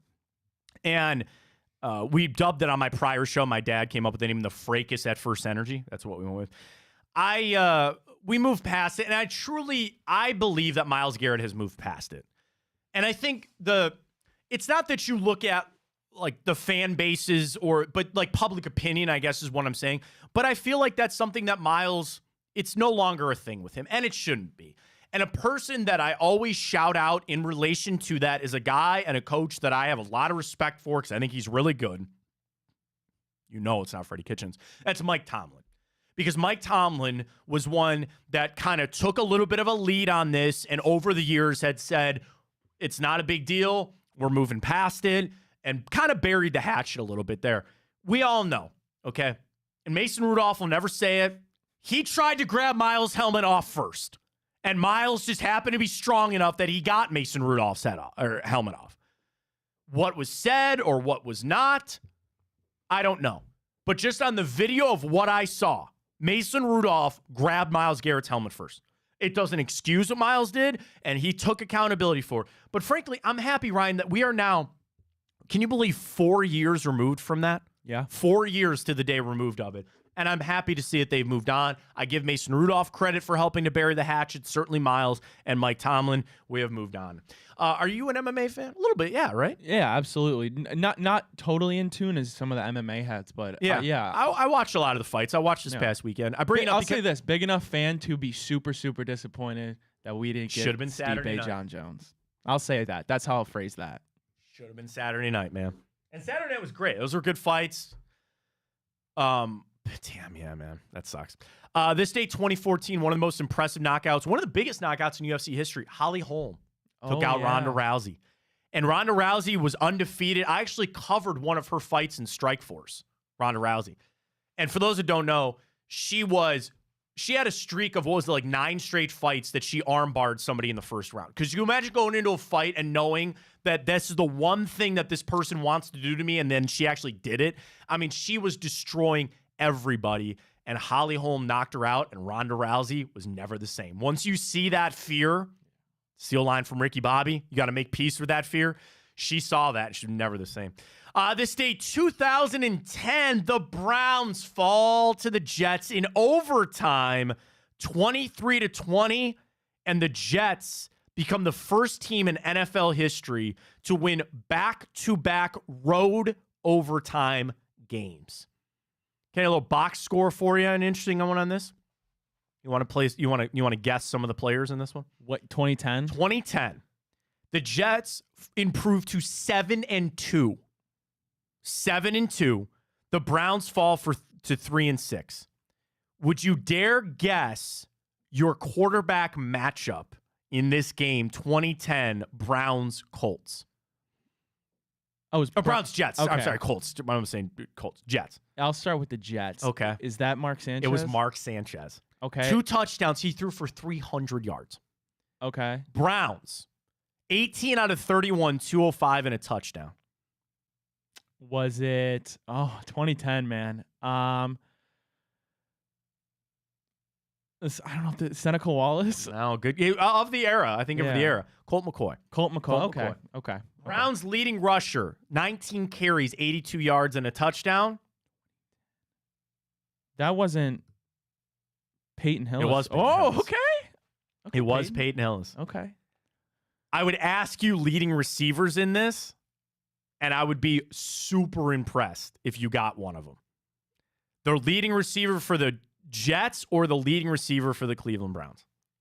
I'll start with the Browns. I'm just throwing names out of this. Brian Robisky. Good guess, no. No? Ben Watson, tight end. Josh Cribbs had one catch for 37 yards in that. And then the Jets. I'm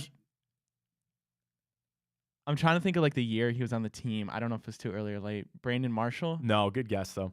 Santonio Holmes. I was gonna say that. That was my second guess. Had a touchdown, and then Braylon Edwards had 5 catches for 59 yards for the Jets in that game.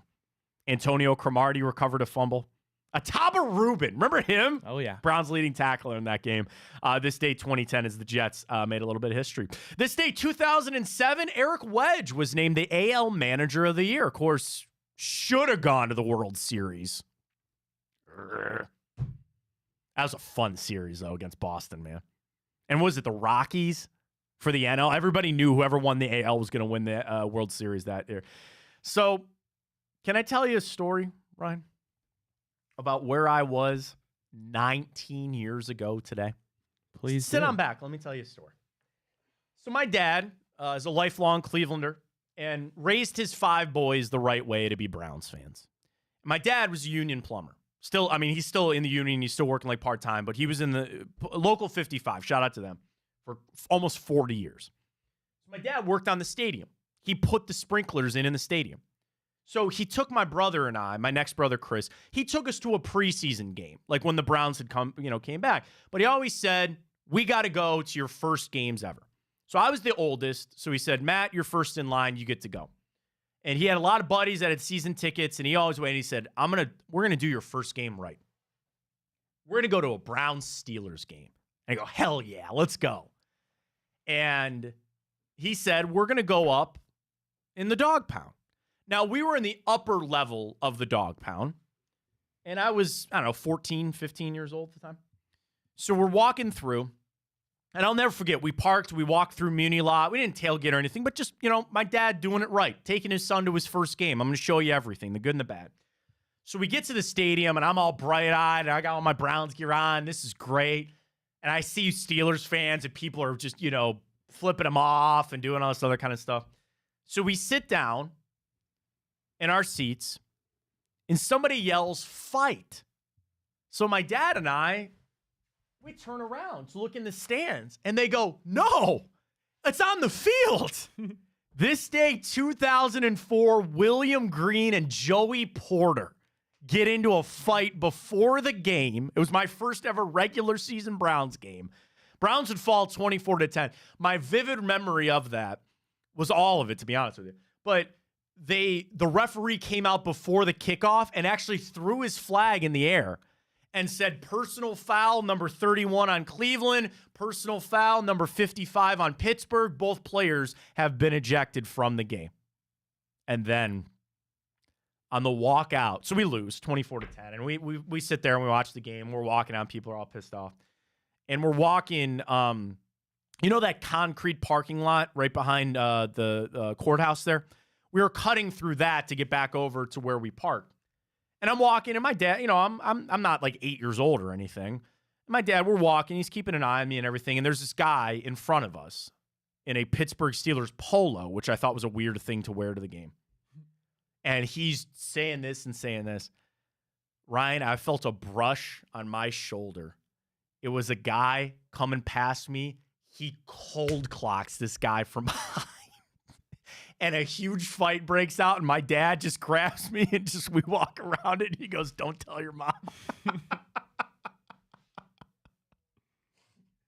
Tell me my dad didn't do me right on my first Browns-Steelers game. Tell me I did. I watched Joey Porter and William Green get into a fight on the field, and I watched a Steelers fan get knocked out. I'm not condoning the violence. I'm not. It was 19 years ago, okay? And now everybody's got these videos of people getting in fights. It probably was not something I should have seen. But nonetheless, yes, this day 2004, William Green and Joey Porter get into a fight before the game. This day 1969, Apollo 12 launched. It was the second ever manned mission to the moon. Would you ever want to go to the moon? I would want to go to the moon, although I don't know if I would have the courage to get in a rocket ship. Yeah, it's pretty crazy. I know Elon's working on all that kind of stuff, and like if it was a commercial thing, like if they said this is safe as flying in a plane, then maybe I'd do it. But I really don't have it. I'm not really into it. This day, 1851, Herman Melville's Moby Dick was published for the first time in the United States. Have you ever read Moby Dick? I have not. There's a mini series with Patrick Stewart. Pretty good. Do you know the premise of Moby Dick? Yeah, for sure. Ahab, basically giant whale. Yeah, the whale. Yeah, you know. Do you know that in Jaws, they were going to take Quint out in that way, and then Steven Spielberg said, I can't do that in the movie. That's too ripping off their Moby Dick. But it came out this day, 1851. Very happy birthday goes out. I don't want to wish Kurt Schilling a happy birthday, so we'll move on. Kyle Orton, Francisco Lindor, Dawson Knox, Devontae Smith, Browns fan Condoleezza Rice, King Charles III, Travis Barker, and Patrick Warburton, all celebrating birthdays today. 2 TV shows and a movie for you today. Let's do it. They're going to be really hard. I think they're going to be really hard. I like a challenge. All right, first up is a movie, this day, 2003.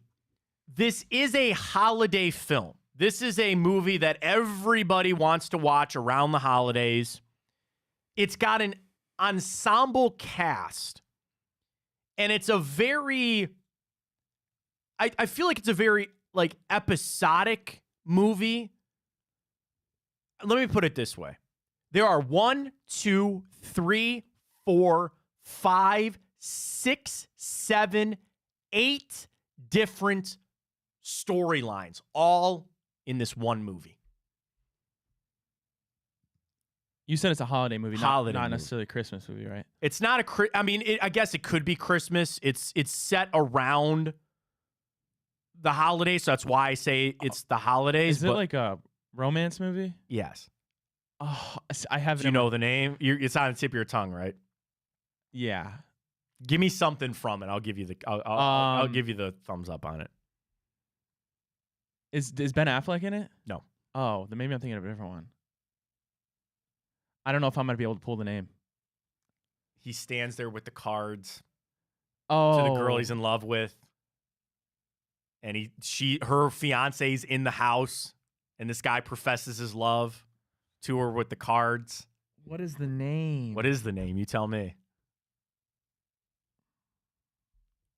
Love Actually, Ryan. Alan Rickman, Emma Thompson, Hugh Grant, Keira Knightley's the chick, Liam Neeson. I'm disappointed. I've never actually seen the whole thing. I've seen parts of it. But again, it's like, here, dude, there's a graph of all the relationships between all of these people and like how crazy it is.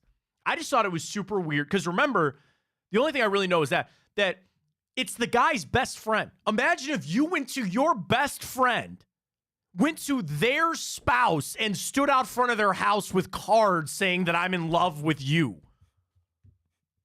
I don't think that's how the real world works, but I don't know. Love Actually, this day 2003. All right, next up, a television show. And this show, it's going to be really hard for me to describe it without being morbid, because it was a sitcom, a comedian that unfortunately is no longer with us, but a lot of people say that this is one of the best like comedian sitcoms that were ever made. This day 2001, the Bernie Mac Show. Bernie Mac Show. This day 2001, and then one that you would never. Do you want me to even try to give you the premise on this show? Yes, please. Okay. My hint is that my mom liked the show, but this is in no way a help of you. The series follows a famous investigative journalist and news anchor at a fictional CBS television show and follows her life. The name of the main character is the name of the show. What year was this? 88. Oh God. Yeah, I don't think you're getting it. No. Murphy Brown. Never. You ever follow Murphy Brown? No. My mom loved that show, so it came out this day, 88. So there you go.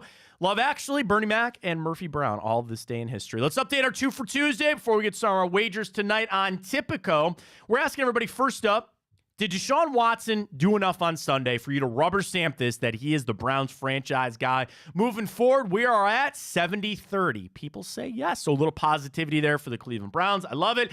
And then our second one, burritos or tacos? 55-45 tacos. Tacos. We'll see how it goes. All right, let's get to the bracket. Ryan, we have got time. I can't see. We don't have the monitor up in the studio. I'm assuming you're bringing up the bracket right now? Yeah, it's okay. up right now. All right, we're good. Because William did send in a last-minute tweet saying GTA. Don't worry, man. GTA made it. So here we are, our big play bracket of the week, the best video game franchise of all time. And I want people to remember that this is franchise, not individual game. There's good and bad sometimes. Oh, my God, I forgot one. Do we have to put Red Dead Redemption in there? It's one of the best video games of all time. There's 2.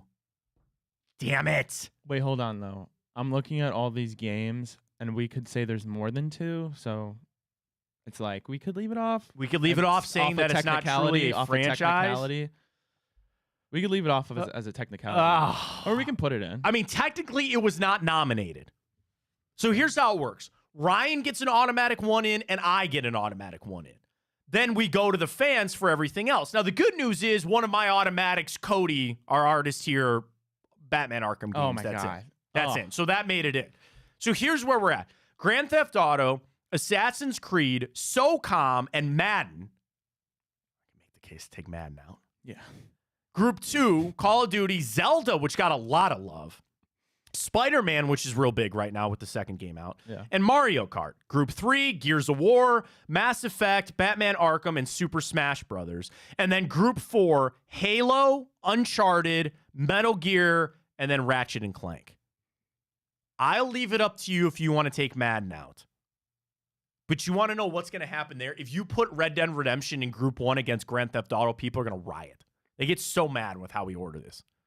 Yeah, I'll leave it up to you. I don't mean to pass the buck here. But do you think we need to put Red Dead Redemption in? There's 2 games. There's at least 2. Yeah, I think if I'm going to put it in here, I think I'll put it in Group 4. Do you want to put it in? We can put it in there. Do you want to put it in? Yeah. So this is what I'll do, Matt. I'll put it in Group 4. That's fine because we're doing 1 and 2 today for the voting. So I'll put it in Group 4. I'll have an updated graphic so we can worry about that tomorrow. But yeah, I agree with you. I think it should be in there. Okay. All right. But I'm saying, do you want to take Madden out? Is Madden the one that we're going to take out? Because if so, do this. Do this flip right now. Put Madden in Group 4 and move, I don't know, what do you think, Metal Gear or Uncharted? Let's do Metal Gear. Or Ratchet and Clank. Do that, because Madden was 4 and so was Ratchet and Clank. Okay, we'll do that. Flip those 2. So and Ratchet then at least Clank, in Madden is in Group 4, and we'll Right. debate it tomorrow. Actually, maybe we'll do a poll question tomorrow. We do Rat Tails before. So like a poll to get in the poll. So maybe we'll do that tomorrow. We'll do Madden or Red Dead Redemption. I'm assuming Red Dead Redemption will run away with it. Madden is just god-awful. Well, that's the problem is for its heyday, it was great. Yeah. And then it went to crap. But we'll see. Bets for tonight on Tipico. Get to the code. Use the code BigPlay1 or 200. I got to use to the 200. New bet out there for everybody. We got some Blue Jackets tonight. I love that boost, man. I love that boost. College football tonight. Western Michigan, Northern Illinois, Toledo Bowling Green. That's a little rivalry matchup there. Toledo favored by 10.5. Give me the Rockets in that one. Akron, Eastern, Central Ohio. So tonight, you got Western and Northern, Toledo Bowling Green, Akron, Eastern Michigan. I'll go Eastern Michigan, Toledo to cover, and Northern Illinois to cover. 3-leg parlay plus 473. Book it, Tipico, big play 200. We got to fly. Chico coming up at 12. Bold, beautiful, bald, breakdown. It's coming up today with Chico and Shook. Josh Maria Cribs tonight. Catch us all on Bally's. Catch us online at Big Play. Great stuff today. For Ryan Tyler, I am Matt Fontana. And as always, take it easy.